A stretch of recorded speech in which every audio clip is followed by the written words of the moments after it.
Ya. Jadi ada tukang parkir dan kemudian tukang parkir itu udah lama dan mendengarkan terus kemudian berbicara banyak dengan beberapa hamba Tuhan dan dia kemudian tertarik menjadi hamba Tuhan dan waktu dia menjadi hamba Tuhan dia kepingin dia bukan jadi tukang parkir. Terus akhirnya, Pak, gimana Bapak belajar nyetir? Tapi jadi sopir kan. Akhirnya dia belajar dan kita kasih dana, terus dia belajar dan cepat bisa. Dan memang dia katanya pernah nyetir waktu dia masih muda gitu di satu pabrik. Terus dia bisa dan dia menjadi sopir. Nah, waktu saya tanya dengan pengalaman dia hidup dia semakin menjadi orang Kristen, dia semakin tahu bagaimanakah orang-orang Kristen di dalam. Dia dulu pikir apa? Wah, kalau jadi orang Kristen itu orang itu semua kayak malaikat, baik-baik semua. Wah, dia merindukan itu. Tapi begitu dia bekerja di gereja dan tahu segala kelemahan daripada orang-orang yang tanda petik yang tidak seperti dia bayangkan, bentak-bentak dia karena dia seorang supir, mulai dari pendetanya, mulai dari majelisnya. Nah, dia mulai bertanya, waktu itu tanya dengan saya, Pak, saya pikir saya itu jadi Kristen, saya itu betul-betul melihat kehormatan, orang penuh kasih. Aduh, saya kecewa. Kenapa, Pak? Ya, saya pikir majelis ini dulu tuh sangat ini ya. Oh, apalagi dia lihat pendeta gitu. Nah, begitu pendeta tuh telat karena dia telat sedikit. Karena ngantar anaknya ke mana? Ke sekolah itu, dia hanya telat berapa menit gitu. Karena memang dia harus beli bensin. Dia telat. Gitu. Padahal sekolahnya nggak telat, gitu, tapi telat marah luar biasa. Dicaci maki dia. Ya dia minta maaf. Ya karena dia memang telat gitu kan. Jadi dia minta maaf, tapi kan nggak telat. Nah, itu bukan satu dua kali dan berkali-kali. Dia tanya begini, saya kok merasakan saya ini bukan karena saya merasa lebih baik gitu ya, tapi saya betul-betul melihat Tuhan di atas segalanya. Jadi orang yang membentak dia pun dia bisa dulu itu dia marah. Kalau zaman dia belum percaya Kristus dia marah. Tapi dia herannya apa? Lu ini kan orang rohani. Kenapa saya jadi rohani? Kok saya jadi lebih bisa mengerti pendeta saya bisa mengerti majelis saya. Nah, saya beritahu. Nah, itu yang saya katakan Bapak mengerti tentang gereja ini sejati itu di situ. Jadi Bapak dulu melihat gereja itu orang ini gini. Nah, padahal tidak, gereja itu adalah orang-orang berdosa. Termasuk di dalamnya pendeta-pendeta itu juga orang berdosa. Jadi jangan kita kaku, wah kayak itu orang malaikat itu kan, wah nggak ada salahnya. Enggak. Dan saya beritahu, nah gereja sejati itu apa? Gereja yang mulai hatinya itu dengan kerendahan hati dan memandang orang lain di dalam segala kelemahan dan dosa-dosanya. Nah dia bisa melihat itu dan dia bisa menerima itu. Nah itu gereja. Jadi gereja itu bukan diatur organisasi semata, tetapi diatur dengan kasih Kristus. Dengan kerendahan hati Kristus, dengan kesetiaan kesabaran Kristus. Nah, itu gereja. Apalagi di sekolah teologi seperti ini, itu juga semangat Kristus, hidup Kristus itu menjadi kekuatan kita. Nah, itu gereja. Jadi contoh aja. Saya dulu kan saya ngajar di beberapa tempat STT. Nah, waktu pertemuan itu seringkali mereka minta diskusi. Terus saya berita begini, Pak, ini ada kasus gini, banyak kasus ya. Bahkan nyolongi buku di perpustakaan. Buku di perpustakaan dicolong. Ya, dipinjem tuh terus siapa? Ini siapa yang ini? Gampang aja. Maksudnya gimana, Pak? Gampang. Beritahukan. Semua yang buku-buku yang kayak pemutihan pajak ya. Dan kita tidak denda dan kita tidak hukum. Kita tunggu sampai 2 bulan. Semua buku yang lupa kalian pinjem, artinya nyolong kan? Ya, nyolong gitu kan? Lupa kamu pinjem dan ada di kamarmu dan itu tidak pernah tercatat sebagai pinjaman yang kamu pinjam secara siluman, ya kan? Secara dunia jin, gitu kan? Kamu ambil tanpa izin, gitu kan? Nah, semua beri waktu 2 bulan, semua. Dan tidak dihukum, tidak didenda, tidak apa-apa. Dan kita betul-betul memberikan kemurahan belas kasihan. Terus satu atau itu mungkin pengurusnya, Pak, itu menjadi orang nanti malas, Pak. Enggak, itu sifat Allah. Jadi saya tuh belajar ini nggak gampang. Nanti kalian akan belajar. Menerima jemaat, menerima orang berdosa, itu nggak semudah seperti Tuhan Yesus. Dan saya beritahu. Kalian kalau menegakkan organisasi, menegakkan aturan, menegakkan semuanya, kalian harus belajar dari Tuhan Yesus. Saya beritahu. Tuhan Yesus itu orang yang paling sakit hati di seluruh muka bumi sepanjang sejarah dan sepanjang umat manusia itu hanya Tuhan Yesus. Kenapa? Bayangin 12 rasul, dia kasih makan, dia pelihara, dan dia miliki, dia semua sediakan semua, dan melihat mujizat semuanya. Kenapa nggak percaya dengan dia? Iya kan? Nyangkali, kemudian tidak setuju, dan bahkan ngomelin dia, gitu kan? Tarik-tarik dia, jangan kesalib, jangan menderita, jangan kalah, harus menang kamu. Sampai akhir, sampai dia mati, itu muridnya lari semua. Itu kalau saya sakit hati, wah, tak pecati semua. Udah kamu bukan rasul, tak pilih yang lain gitu. Betul kan? Nah, semangat gereja sejati itu adalah semangat Kristus, semangat bait Allah. Jadi kita bersemangat apa? Membangun karakter Kristus, membangun hidup Kristus. Apa yang dibangun? Nah, kita orang berdosa ini. Kita diserupakan dan dibuat selalu memandang Kristus dan mau menjadi seperti Kristus. Jadi waktu Kristus bisa mengampuni Petrus, dan Kristus bisa membuka hatinya untuk Yudas, dan Yudas membuang dirinya, dan dia tidak mau bertobat, dan dia tidak mau terima Kristus, matilah dia binasa. Itu salahnya sendiri. Kenapa? Karena dia sudah membuka kesempatan-kesempatan indah. Jadi saya beritahu begini, coba kita lihat ya, perjanjian baru, prinsipnya sama. Sebelum Tuhan menghukum, Tuhan kasih kesempatan. 120 tahun lebih ya. Abinu itu ya, mempersiapkan membuat kapal. Dan Tuhan memberitahukan pada Nuh, beritahukan pada manusia-manusia durhaka itu supaya mereka bertobat. Beritakanlah berita sukacita. Injil, itu ada Injil. Nuh itu Injil. Karena kamu akan diselamatkan kan kalau percaya kepada Mesias. Jadi yang diberitakan Nuh itu apa? Mesias. Dosamu akan diampuni. Dan dia memberitakan berapa hari? 2 hari, 3 hari? Enggak. 120 tahun itu kalau kita orang umur 60 tahun berarti 2 generasi, 3 generasi. Bayangin, Nuh itu khotbah dari emaknya sampai engkongnya. Apakah Tuhan kekurangan waktu? Enggak, Tuhan sabar, ditunggu sampai 100 tahun lebih sambil bangun. Sampai mau jadi enggak ada satu orang bertobat. Dan Tuhan katakan, tutup Nuh, minggir kamu. Dan pintu gerbang itu, pintu gerbang apa ini? Bahtera itu bukan Nuh yang nutup, Tuhan nutup. Kenapa? Nggak kuat nutup. Jadi saking besarnya, saking beratnya, keluarga Nuh itu nggak bisa. Dan Tuhan dengan tangannya menutup. Nah, pintu gerbang Yakub itu pintu gerbang Bahtera. Jadi kalau Yakub dibuka ke langit, kalau ini bumi ditutup. Brek, anugerah tertutup. Artinya apa? Kematian, kebinasaan, murka Allah. Ditutuplah Bahtera itu.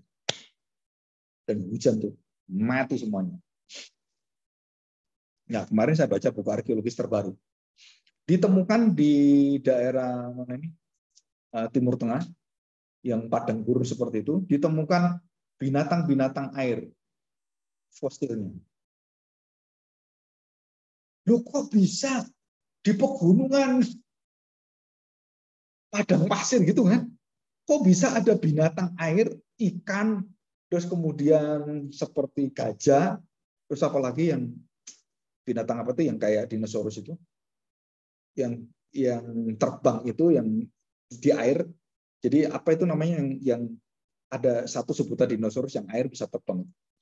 Itu kira-kira nggak sampai 2 meter. Dan ditemukan fosilnya semua.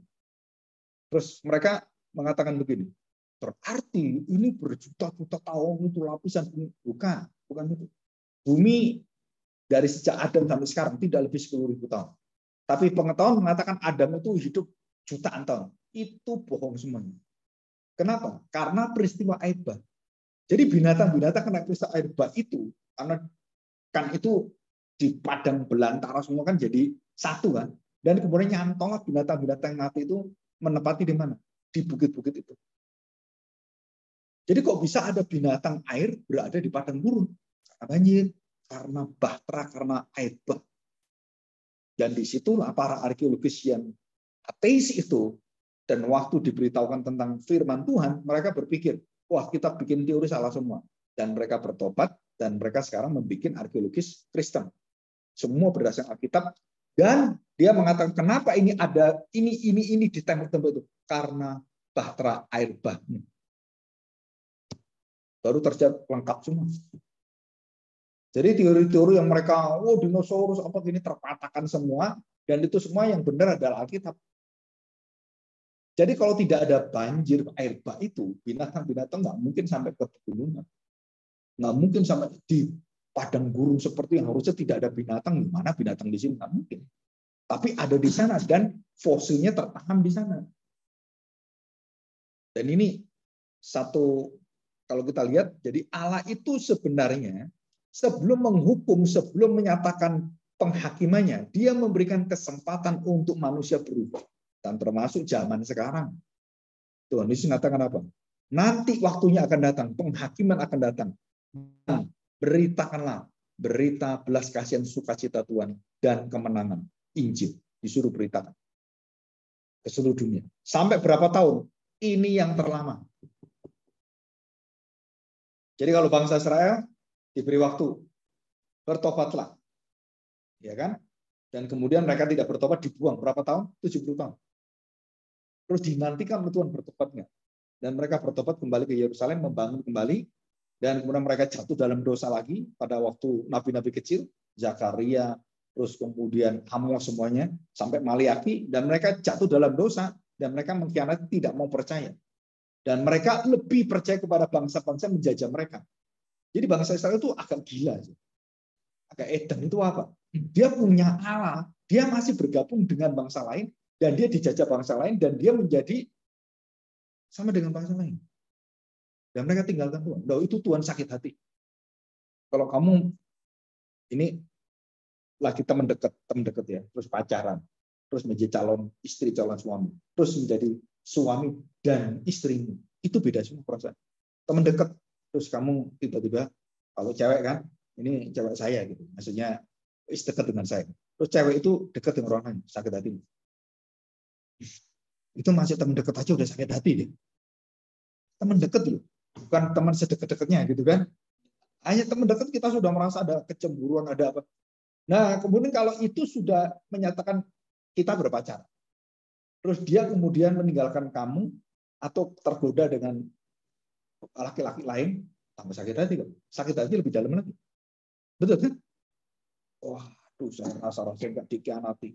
Nah, ini sudah tunangan, sudah mau kawin, udah tunangan, terus kemudian tiba-tiba waktu menentukan mau kawin, wah saya nggak bisa kawin dengan kamu. Kenapa? Saya tertarik dengan orang lain yang mau kawin dengan. Itu bukan hanya dalam, itu drosok, ya, merusuk masuk ke dalam. Nah, kalau sudah tunangan kan, sudah mau kawin. Nah ini teman saya mau kawin. Terus tiba-tiba ini calonnya ini perempuan ini kaya dan dia orangnya pas-pasan. Ya waktu itu kayak saya lebih kaya dari dia lah. Ya karena saya punya pabrik, punya banyak gitu kan. Dia nggak punya apa-apa gitu. Terus saya beritahu, kamu nggak keliru pacaran itu. Jauh antara bumi langit kamu. Dia orang kaya, cantik lagi, itu bos-bos semua kan. Kamu bener gitu, udah di sini udah. Tapi ada satu dia yang nggak mau, itu kakeknya. Nah kakeknya itu yang punya perusahaan, yang ngatur semuanya. Itu kayak mafianya gitu ya. Dia yang menguasai semua. Dan kemudian waktu mau kawin dilarang, nggak boleh. Jangan kawin orang itu, masa depan suram, bukan hanya curam, suram. Jangan. Terus diminta apa? Nanti tak pilih kan. Dan itu orang yang ganteng, pinter, kaya, dan maco jago. Ya kan?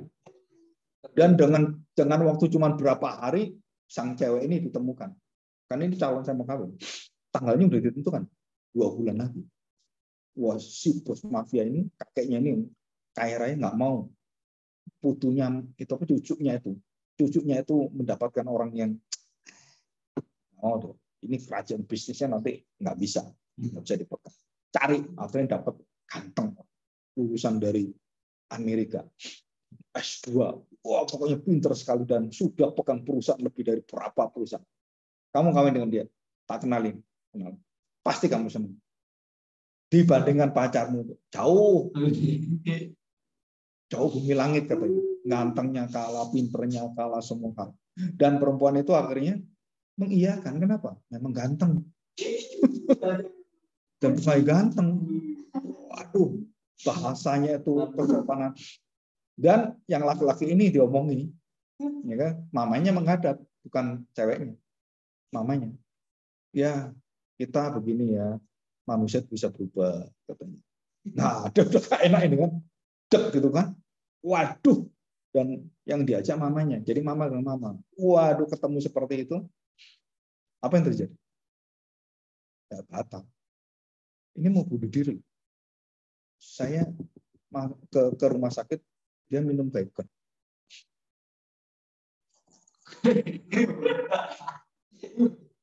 Terus saya dipanggil mamanya. Aduh, kenapa?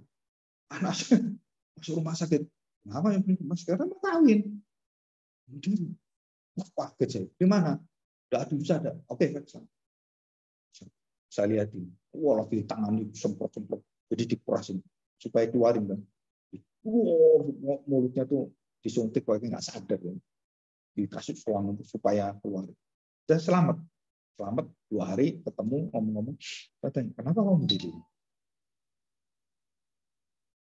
Dan sakit hatinya Pak. Malunya muka saya taruh mana? Ya di tempatmu itu masa taruh pantat. Masa muka pindah ke pantat kan nggak mungkin. Ya di mukamu itu kenapa yang kamu diciptakan Tuhan, kamu anak kesayangan Tuhan. Kok takut kamu? Memang dia satu-satunya gitu. Wah, dia nggak bisa terima. Aduh, kalau saya ingat dia sakit hati lagi katanya. Saya beritahu, kalau kamu bisa melewati ini dan kamu bisa terima ini, kamu akan melihat kemuliaan Tuhan jauh lebih besar. Biasanya orang yang dikecewakan itu akan menjadi orang yang akan mempermalukan yang mengecewakan. Dan itu sudah sejarah. Benar. 10 tahun lebih, 7 tahun lebih ketemu, wah, dia jadi bos. Yang ini. Ya kan di bos dan itu bangkrut. Dan perusahaannya hancur, bangkrut semuanya, dan ceweknya ini yang sudah jadi istri orang lain ketemu dengan dia. Saya tanya sekarang. Terus saya tanya, kenapa? Dia menghubungi saya, kenapa? Pak, saya bimbang. Kenapa bimbang? Cinta pertama saya mau kembali, Pak. Nggak bisa. Kamu sudah kawin. Hati saya masih ada. Nggak bisa. Kamu jangan khianati sini. Dan jangan khianati Tuhan. Jadi dia tuh masih dirayu-rayu gini, aduh saya nyesel ya nggak pilih kamu. Jadi kamu tuh dipilih karena kamu kaya. Waktu kamu nggak kaya dia nggak mau. Itu bukan wanita yang baik. Nanti kamu melarat ditendang lagi kamu. Akhirnya saya beritahu, kamu tanya ke istri, ya wanita baik enggak? Tanya, beritahu hatimu dengan perempuan. Share dengan istri. Dia share. Istrinya begitu, hatinya begitu baik. Dia ngomong apa? Kalau kamu pandang yang baik kemana, dan aku beritahu, aku tidak akan ceraikan. Kamu bisa salah, bisa senang orang itu, pacarmu yang pertama. Tapi aku sebagai istri, aku tidak akan menceraikan dan aku akan mempertahankan sampai kapanpun. Ya, dia baru tahu hati yang agung siapa. Wanita itu ini. Nah, bayangin kalau Tuhan itu seperti itu, kemudian dia kawin orang lain. Tuhan mengatakan apa? Jangan engkau berzina. Zina itu bukan fisik. Zina itu artinya secara hati itu. Kamu sudah milik saya, kamu lihat orang lain itu zina. Tahu arti zina kan? Berzina itu artinya apa? Kamu sudah memiliki satu, kamu masih ingin yang lain, itu namanya berzina dan menyembah berhala. Tuhan melatih kita. Kenapa suami istri itu harus satu daging, satu tubuh, satu roh? Kenapa? Karena Allah itu bersifat kudus dan tidak bisa diduakan. Jangan menyembah Allah lain, jangan mencari istri yang lain. Tapi kalau kita lihat di Indonesia, poligami itu menjadi satu gaya hidup. Artis-artis itu, khususnya yang cewek ya, kawin bisa 4 kali, 5 kali. Nah, itu orang gila ya. Ya kan? Contohnya sekarang, itu konsep dunia dan itu mencekoki, dan orang-orang agama lain itu menerima itu. Kenapa? Ya agamanya nggak apa-apa. Oh, bagi kita itu betul-betul itu merusak seluruh hati nurani manusia. Ya, dan kita tidak diperbolehkan. Nah, itu mana gereja. Jadi Tuhan kenapa memberikan kesempatan begitu panjang, dan sekarang ini memberi kesempatan sampai hampir 2000 tahun lebih. Manusia dinantikan bertobat. Nah, kalau sampai nggak mau bertobat, artinya apa? Ya kamu layak dibinasakan. Kenapa? Sudah begitu panjang sabarnya Tuhan. Tuhan mengatakan, aku akan mencurahkan kesabaranku dalam perjanjian baru. Dikatakan dalam Yeremia kan. Aku tidak akan menuliskan lagi di loh batu, tapi akan menuliskan lagi di hati manusia. Dan manusia itu tidak akan lagi menjadi beban. Jadi orang-orang percaya gereja Tuhan tidak akan murtad dan tidak akan menjadi bebal. Orang Kristen yang sudah dimertekakan oleh Tuhan, itu dimertekakan sekali dan untuk selamanya. Dan tidak akan menjadi bebal. Ya, ini arti gereja. Jadi gereja itu didirikan oleh Tuhan, dipelihara oleh Tuhan, dibangun oleh Tuhan, dan seluruhnya dari Kristus menjadi dasar sampai kepalanya, itu bertumbuh ke arah semua. Semua apa? Semua adalah kepenuhan Kristus. Ya, ini sudah saya pernah ajarin. Oke, kepenuhan Allah. Nanti di dalam Kolose, terus kemudian di dalam Efesus, itu kepenuhan Allah itu sangat sering dibahas oleh Tuhan, oleh Rasul Paulus. Ya. Oke, kita lihat sekarang. Nah, sekarang kita melihat arti tadi itu kan arti sempit. Gereja itu hanya dipandang oleh pandangan manusia. Itu arti sempit. Arti yang dalam dan luas, gereja itu dipandang oleh Tuhan. Jadi oleh bukan manusia. Jadi kalau saya sedang mengadakan ibadah, kamu harus ingat bagaimana Tuhan memandang ibadah saya, bukan bagaimana orang lain memandang ibadah saya. Jadi kalau Tuhan memandang, yang dipandang Tuhan itu apa? Ganteng, seneng Tuhan. Gitu. Wah, ini nggak main ini. Mukanya itu semrawut gitu ya, merengut, cemberut gitu ya. Wah, ini nggak bisa, Tuhan nggak mau terima. Jadi Tuhan melihat seperti orang lihat itu, mukanya nggak bener, ini datang gereja nggak ada sukacita. Ini ada sukacita. Wah ini ganteng. Ini. Nah, waktu kita lihat dari wajah manusia kita menilai gereja, itu semua penilaian yang sangat-sangat relatif. Dan kita nggak bisa nilai. Terus bagaimana Pak saya menilainya? Orang bergereja. Kamu harus menilai dari apa? Dari karakternya. Dari hatinya. Dari kerinduannya. Jadi orang ke gereja itu bukan tanda petik, saya mau cari kerjaan, saya nganggur. Saya cari pelayanan, saya nganggur. Dan ada ibu-ibu sering saya tanyain, Bu, kenapa ibu kok begitu semangat ke gereja, hampir tiap hari datang gereja? Daripada saya di rumah sendirian, Pak, nggak ada teman ngobrol, celaka nggak? Jadi dia ke gereja tuh mau ngobrol, mau santai. Walaupun itu kebutuhan jemaat, ya betul ya, orang jemaat kan butuh itu kan, kita butuh berteman, bersosial. Tapi ke gereja itu apa yang mendorong gereja?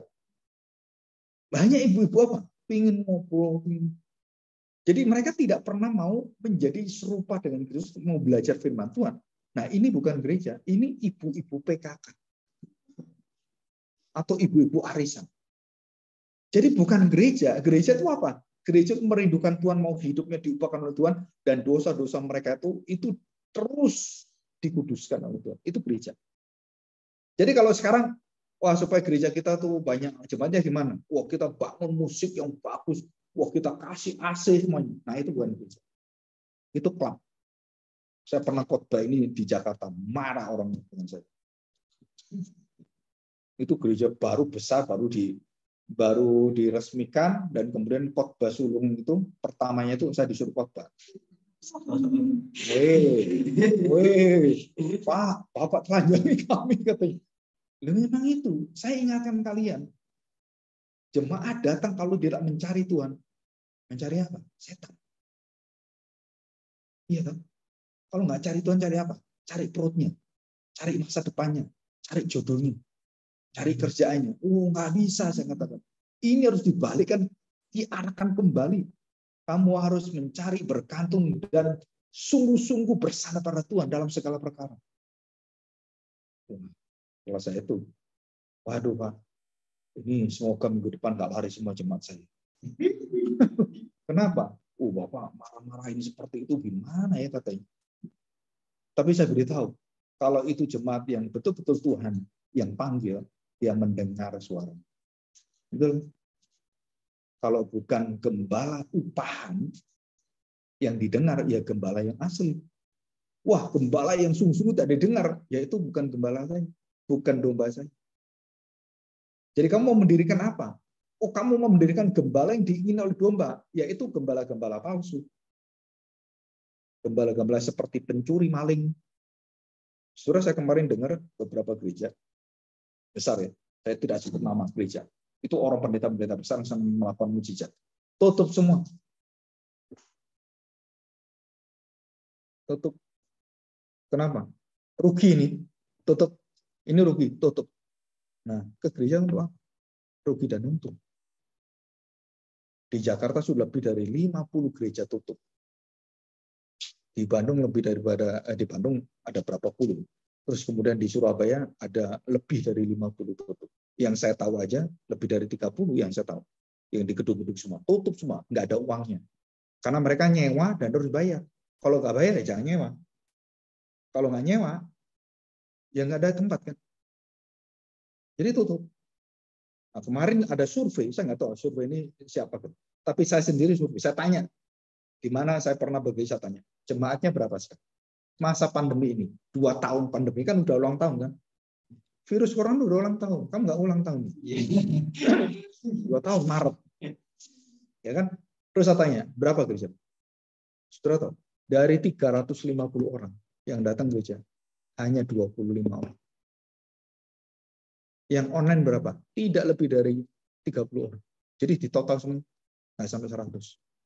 Sepertiga lebih, mungkin seperempat, seperlima. Bayangkan, yang lainnya kemana? Sampai mereka mulai bingung apa? Operasionalnya bingung. Hamba Tuhan banyak, pekerja banyak. Gimana? Kalau gini terus, kita tutup, Pak. Gereja bisa tutup. Gereja Kristus nggak bisa tutup. Selalu berdiri selama-lamanya. Kerajaan maut jangankan kamu, karena uang. Maut pun nggak bisa nutup gereja Tuhan. Karena kita dirikan kenapa? Dengan cara kita, dengan jasa kita, nggak bisa kamu bertahan. Amerika dan semuanya udah hancur, semua gereja-gereja besar udah jadi museum semua. Nah, kita mau seperti itu, nggak bisa. Nah, ini gereja. Jadi pikirannya nggak boleh sempit. Kita harus bergereja apa? Yang dilihat Tuhan. Nah, itu akan menolong kita untuk melihat gereja sejati. Dan kita nggak akan cepat puas diri. Jadi kalau jemaat banyak, jangan puas diri. Jemaat sedikit, jangan kamu kecil hati. Jemaat saya nggak sampai 50. Saya pernah menggembalakan jemaat lebih dari 5.000. Terus saya dikasih nggak sampai 50. Bedanya apa? Bedanya sukacita dengan jemaat besar dan yang kecil itu beda sekali. Kenapa? Waktu berjamaah dengan sungguh-sungguh hatinya dan kita semua saring dengan hati sungguh-sungguh. Itu nggak ada namanya permusuhan, pertengkaran, kan? Yang ada apa? Saling menolong, saling mengerti. Kalau ada sesuatu kelemahan, kita saling membackup, mendukung semuanya. Waduh, saya seumur hidup saya waktu masuk 10 gereja, dan ini gereja yang dirintis yang baru, itu rapat pun nggak ada rapat itu. Artinya orang yang mau-maunya sendirian. Kenapa? Karena kita melihat kita datang pada Tuhan. Tidak ada satu orang merasa ini gereja saya. Nggak ada. Oh ini uang saya. Nggak ada. Kebanyakan orang bendara-bendara di gereja itu kalau punya pegang duit, kayak uangnya sendiri. Enggak. Saya katakan, kalau Tuhan meminta doa, keluarin. Ini kemarin saya beritahu. Ya, ini dalam masa kesusahan MTS, kalian berdoa. Kita ingin menggalang dana untuk MTS. Karena berat, yang ngurus akreditasi itu berat sekali. Dan sampai ada pribadi-pribadi yang membackup itu. Dan kita doakan, dan kalian doa. Kalau Tuhan memang berkenan semuanya, kita akan ambil lebih dari 20%, kita kasih ke MTS. Jadi saya tidak tuntut orang lain. Jemaat dulu. Ini harus beri. Kalau kalian diberkati, ini arahkan ke misi. Kenapa? Karena misi itu sangat sulit sekali. Sekarang ini sulit sekali. Kita anak-anak yang dulu itu juga setengah mati. Dananya berat sekali. Dan ini tahu nggak? 3 tahun mendatang ini itu harga akan naik lebih daripada 15%. Perang Ukraina ini itu tepung-tepung itu gandum berasal dari Kiev. Seluruh dunia itu terbesar di sana. Pengekspor gandum terbesar termasuk Indonesia. Itu dari sana semua. Jadi gandum Pertamina semua itu akan melambung semuanya. Bayangin. Nah, kita harus tahu ya. Ini kita harus berurusan dengan hal seperti ini. Oke, kita lihat ada beberapa tolok ukur gereja yang benar. Ya. Apa yang dinamakan tolok ukur gereja yang benar? Ada finalitas gereja, ya. Finalitas itu artinya gereja tidak bisa tergantikan kalau tidak ada ciri-ciri seperti ini. Yang pertama, gereja, prinsip yang pertama, gereja dari awal sampai akhir itu semua adalah meninggikan Kristus, milik Kristus. Dan tidak ada berita yang lain kecuali Kristus. Nah, itu gereja yang benar. Ya, jangan pernah memberitakan selain firman Tuhan. Kristus dengan karya. Karena itu semua nabi-nabi memberitakan dia. Yang kedua, ya, yang kedua, gereja itu tadi kan berdasarkan firman Tuhan itu Kristus. Yang kedua, gereja memiliki dua sakramen. Apa? Sakramen baptisan kudus dan perjamuan kudus. Nah, kalau tidak ada itu bukan gereja. Jadi kalau gereja tidak memberitahukan Kristus sebagai Tuhan Juru Selamat dan bertobat dan dibaptiskan dan kemudian dijamin dengan perjamuan kudus, maka itu bukan gereja. Jadi saya punya teman, dia membaptis orang dia nggak punya gereja karena dia mengatakan apa? Matius 28 ayat 19 dan 20 itu bukan untuk pendeta. Itu untuk orang-orang Kristen. Pergilah jadikan buang dan baptislah gitu. Nggak ada namanya pendeta. Betul Pak, nggak ada namanya pendeta. Tetapi kalau Bapak belajar dari suratan rasul-rasul, yang membaptis itu tidak boleh orang sembarangan. Dan tidak boleh orang petobat baru baptis orang. Nggak boleh. Dan semua ada semua di Alkitab. Jadi kamu punya teologi, itu teologi yang ngawur. Jadi saya baptis orang, saya percaya Tuhan Yesus, saya khotbah gitu ya, baptis orang. Nggak bisa. Kenapa nggak bisa? Karena semua ada aturannya di dalam gereja Tuhan. Bukan seenakmu sendiri. Kan itu nggak ada namanya pendeta, nggak ada Pak. Kan pergilah jadikan baptislah. Itu kan semua orang percaya. Betul, saya tahu. Kenapa? Karena kamu lihatnya cuma konteksnya Matius. Kamu harus lihat di dalam kitab-kitab yang lain. Rasul Paulus membangun ada penatua, ada diaken. Nah itu kamu harus lihat itu. Yang boleh siapa? Nah ini yang orang-orang sudah terjamin, sudah diuji. Nah mereka lah yang membaptis. Kondisi tertentu silakan, saya bisa ngerti. Tapi waktu kamu membaptis, kamu nggak boleh tanda petik perjamuan kudus, nggak boleh. Karena perjamuan kudus harus imam. Bisa ngerti? Jadi nggak boleh kamu, ayo perjamuan kudus sendiri kita. Nggak bisa, kenapa? Karena kamu harus diaku dulu sebagai imam. Baru boleh perjamuan kudus. Ya, itu semua aturannya ada di dalam firman Tuhan. Nah, banyak orang-orang yang saya lihat, bahkan teman-teman saya sendiri itu, menjadikan dirinya itu seorang penginjil tanpa adanya pengakuan dari gereja lain. Semua jabatan itu harus diakui oleh gereja. Harus disaksikan oleh jemaat. Jadi semua gini kan, seperti ini Yotina. Ya, Mas Yodi ini kan melayani di Jogja, di cabang perintisan kita. Nah, dia mau diterima, kan ada ujiannya. Oke, diterima. Kalau sampai masuk ke kita dan lepas dari Yayasan API dan ikut kita, nah kita harus beritakan kepada jemaat. Dan jemaat ditanya, ada keberatan nggak dengan pribadi ini? Mungkin ada yang tahu masa lalunya begini. Silakan, semua kasih masukan. Dan kalau sudah nggak ada, kita terima dan kita proses dan kita akan akui dia sebagai pengerja kita, pelayan kita, dan menjadi penginjil. Dan waktu diakui itu artinya apa? Bahwa kita mendukung dia, hidupnya dia semua. Dan bukan cuma pengakuan, hidupnya dia, makan minumnya itu harus ditanggung oleh gereja. Itu resikonya. Karena kamu ngangkat dan kamu ya dikasih Tuhan, hamba Tuhan ini. Nah, di situ. Jadi harus ada orang yang betul-betul sebagai jemaat yang membangun dan kemudian mengangkat. Nah, itu baru boleh. Jadi sebelum diangkat, ya nggak boleh. Yang boleh siapa? Ya pendeta yang sudah ada. Wah Pak, kalau di daerah kan susah manggil pendeta. Siapa bilang susah? Kamu beritahukan pasti mau dia. Iya kan? Nggak mungkin nggak mau. Nah, orang-orang yang membaptis sendiri tanpa aturan gereja, dan kemudian orang-orang itu kemudian mengadakan perjamuan kudus sendiri tanpa ada aturan apapun, saya masih bisa ngerti karena apa? Karena mereka banyak nggak ngerti apa itu gereja. Namanya gereja itu komunitas, bukan pribadi. Gereja itu terkait satu sama lain. Gereja itu selalu jamaah. Tubuh Kristus nggak mungkin satu. Tubuh Kristus itu tubuh. Nah, saya tanya, satu-satunya tubuh yang cuma satu, tubuhnya siapa? Ya, tubuhnya Yesus. Betul kan? Nah, kita ini bait Allah, tubuh kita itu tidak satu. Tubuh kita itu akan semua sama tubuhnya ini. Dijadikan satu. Gereja yang am, kan gitu kan? Gereja yang esa dan am. Gereja apa? Gereja yang hidup matinya adalah di dalam Kristus. Jadi kamu percaya Yesus, kamu saudara dengan saya. Kamu satu keluarga dengan saya. Di situ. Baru kita bisa mengerti berarti kalau sampai ya, saya punya gereja. Wah, diberkati Tuhan limpah sekali dan saya kemudian semakin besar, semakin saya lengkapi semuanya. Terus persis sebelah saya gerejanya hancur. Kena hujan, bocor gitu kan. Saya tanya siapa? Ini gerejamu atau sebelah atau depannya? Depan kan? Terus ini gereja kita bagus sekali. Gereja itu peot gitu kan. Dan mau ambruk. Terus kita diamkan. Saya beritahu.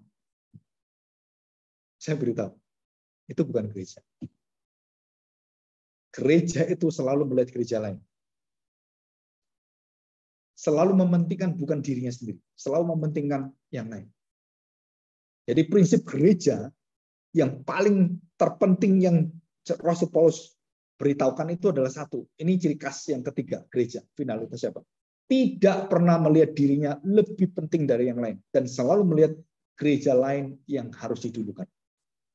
Ini prinsip yang tidak pernah ada di gereja yang besar-besar. Tapi di gereja desa, itu saya sering lihat. Gereja ini bantu ini, saya sering lihat. Tapi gereja-gereja yang besar di kota-kota, nggak pernah saya lihat seperti itu. Bahkan di Amerika, gereja terbesar yang Joel Austin, waktu terjadi banjir, ya, waktu terjadi banjir bandang itu kan di Florida semuanya, dan termasuk di Texas, itu halaman dia kan besar untuk parkiran. Nah, orang-orang ngungsi itu diminta untuk minta izin supaya di depan gerejanya. Dia nggak ngasih. Tidak izinkan. Tidak diizinkan kenapa? Karena itu akan mengganggu dan merusak semuanya. Dan dia tidak mau. Itu biarkan pemerintah. Dan dia nggak mau ngasih. Nah, saya tanya sekarang, apakah itu gereja yang benar? Apakah itu gereja yang punya hati? Jawabannya tidak. Tapi di Indonesia, bahkan vaksin pun gereja bisa dipakai. Ya, gereja-gereja beberapa gereja GKI atau GJKI saya tahu. Gereja-gereja Katolik, gereja-gereja yang itu semua, itu halamannya itu dipersembahkan untuk apa? Untuk vaksin, untuk bagi-bagi sembako, untuk melakukan banyak pekerjaan sosial. Di Indonesia itu mending, tapi di luar negeri nggak ada. Jadi egoisnya itu tinggi. Kenapa? Karena bahasa Inggris itu A itu selalu besar hurufnya. Ada nggak A huruf kecil I? Nggak ada, toh. Saya itu selalu besar dan angka 1.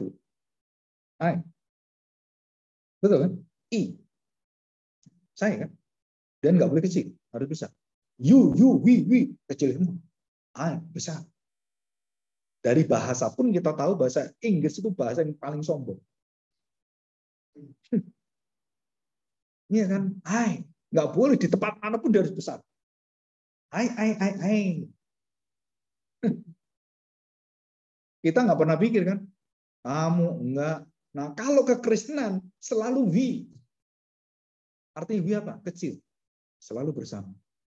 Selalu sama. Tidak ada yang tinggi, tidak ada yang rendah. Kita selalu sama. Saling melayani, cuci kaki. Nah, itu gereja. Jadi yang pertama adalah firman Tuhan, kedua perjamuan kudus, baptisan kudus, ketiga apa? Saudara, semangat bahwa gereja tidak pernah berdiri pada dirinya sendiri. Gereja terikat dengan yang lain. Nah, itu dinamakan sebagai disiplin gereja. Itu tanda gereja yang sejati. Nah, Pak, bagaimana kalau gereja itu dosanya ada dibiarin? Bukan gereja. Bukan gereja. Pak, gereja nggak ada perjamuan kudus, nggak ada apa-apa. Bukan gereja. Dan jangan menyebut gereja. Gereja harus ada 3. Pemberitaan firman Tuhan, perjamuan kudus dan baptisan kudus, dan disiplin rohani.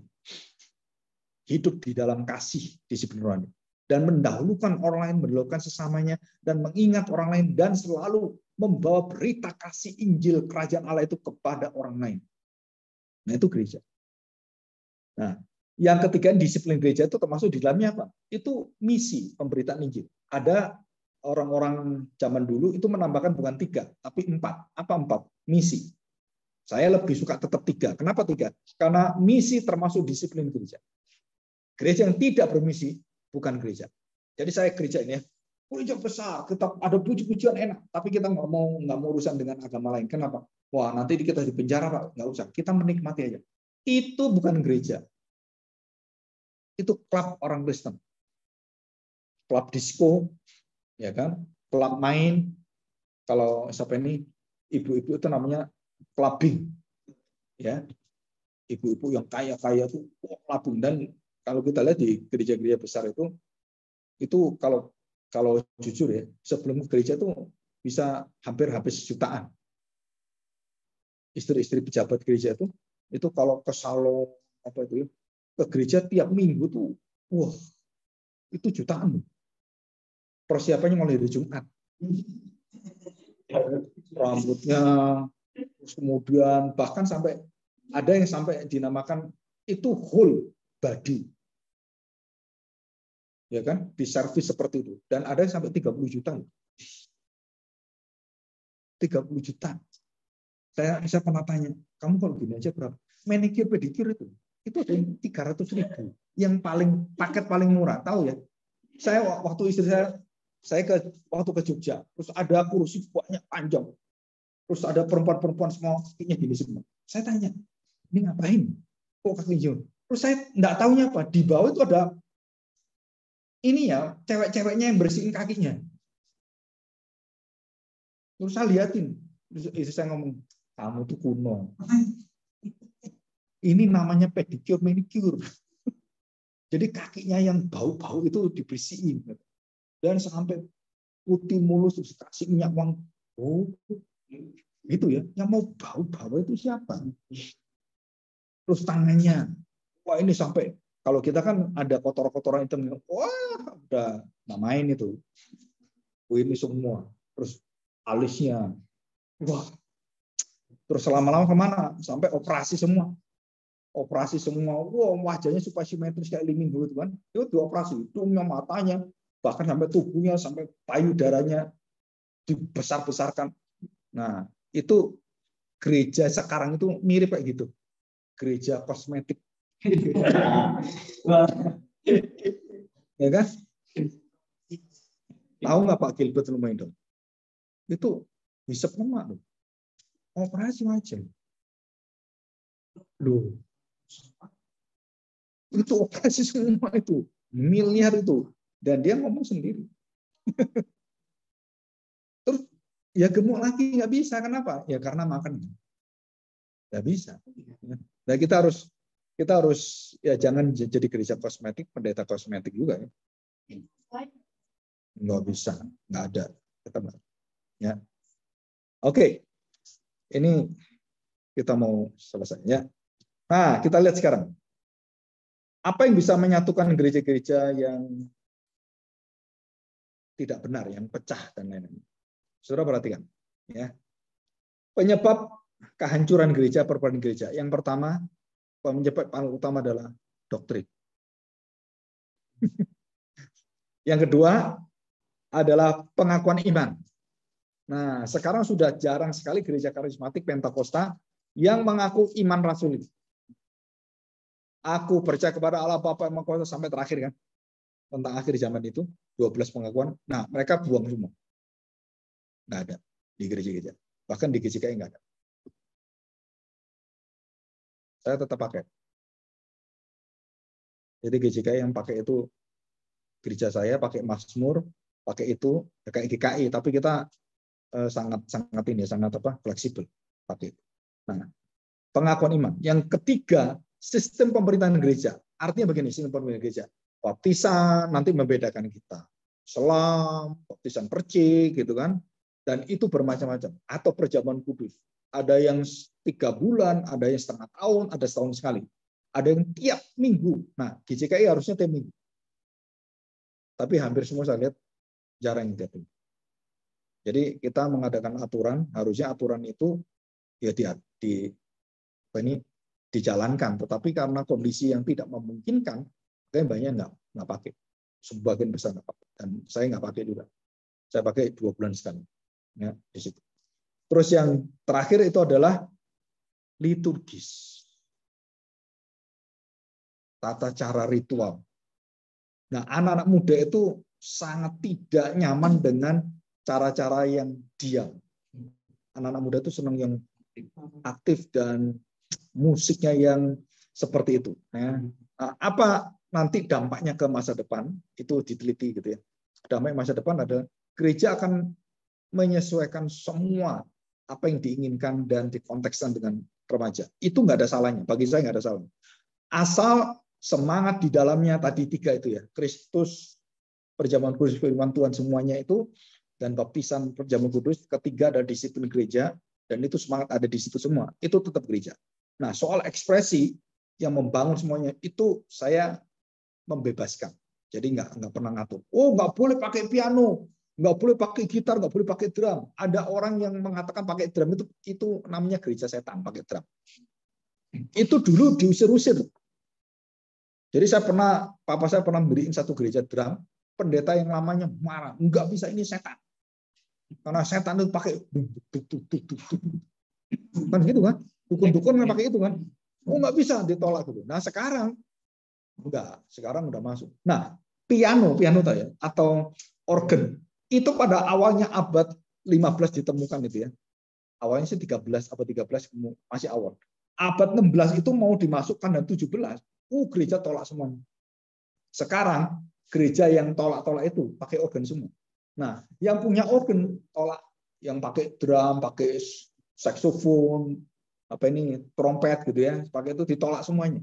Nah, saudara perhatikan, dari zaman ke zaman kita lihat gereja itu menyesuaikan semuanya dan tidak ada salah dengan alat musik apapun. Jadi kita tidak boleh benci. Gereja nggak boleh pakai trompet, nggak boleh pakai gitar, nggak boleh. Jangan. Kenapa jangan? Karena itu bukan ukuran gereja yang benar. Bisa ngerti ya? Itu adalah ekspresi dan itu bebas. Nah, saya beda dengan beberapa gereja reform yang tidak memperbolehkan dan mereka maunya cuma organ. Ya, sampai sekarang mereka gitu dan tidak ada musik lain. Biola boleh kan? Terus yang lain nggak boleh. Nah, sebaliknya di gereja seperti karismatik, Betani semuanya, wah itu sangat lengkap, bahkan ada saksofonnya, ada biolonya, dan ada paduan suaranya, dan tari-tarian, kan? Ada tamburinya gitu. Jadi saya tidak anti dengan semua itu. Kenapa? Asal semua ditujukan kepada satu-satunya untuk kemuliaan Tuhan dan hatinya sudah diubahkan, itu sah-sah saja. Jadi kalian jangan fanatik. Kenapa? Karena kita melihat pandangan kita bukan pada yang dilihat manusia. Dan gereja yang benar bukan berarti yang pakai musik, enggak. Yang benar pakai organ, enggak. Yang benar adalah didirikan oleh Kristus. Itu aja. Soalnya kalau kita berdebat itu enggak habis-habis. Berantem enggak bisa. Akhirnya pecah semua. Enggak bisa. Ya, gereja itu adalah milik Tuhan. Jadi harus ikut perintah Tuhan Yesus, hidupnya Tuhan Yesus. Apakah Tuhan Yesus juga memiliki puji-pujian? Ada, Tuhan Yesus sering nyanyi. Bahkan Tuhan Yesus nyanyi dengan pakai apa? Pakai rebana. Zaman itu pakai rebana. Dan tentu saja kalau perayaan pernikahan, apapun, perayaan besar, hari-hari raya, pendamaian, hari raya, ini penebusan semuanya. Mereka memakai alat-alat itu semua. Pakai sangkakala, pakai semua. Kenapa kamu anti trompet? Padahal Alkitab pakai sangkakala. Iya kan? Berarti nggak benar kita. Nah di situ, walaupun doktrin kamu benar, hal-hal tertentu ajaran benar, tapi secara ekspresinya kamu melarang orang, itu nggak benar. Atau terlalu membebaskan seenak sendiri, yaitu juga ngawur gitu. Ya, nah, itu harus seperti itu. Oke, jadi cukup sekian. Minggu depan kita masuk ke natur gereja ya. Oke. Natur gereja. Kita masuk dalam doa ya. Minta siapa ini? Kamu nggak lupa ya? Hah? Pepen, doa dulu.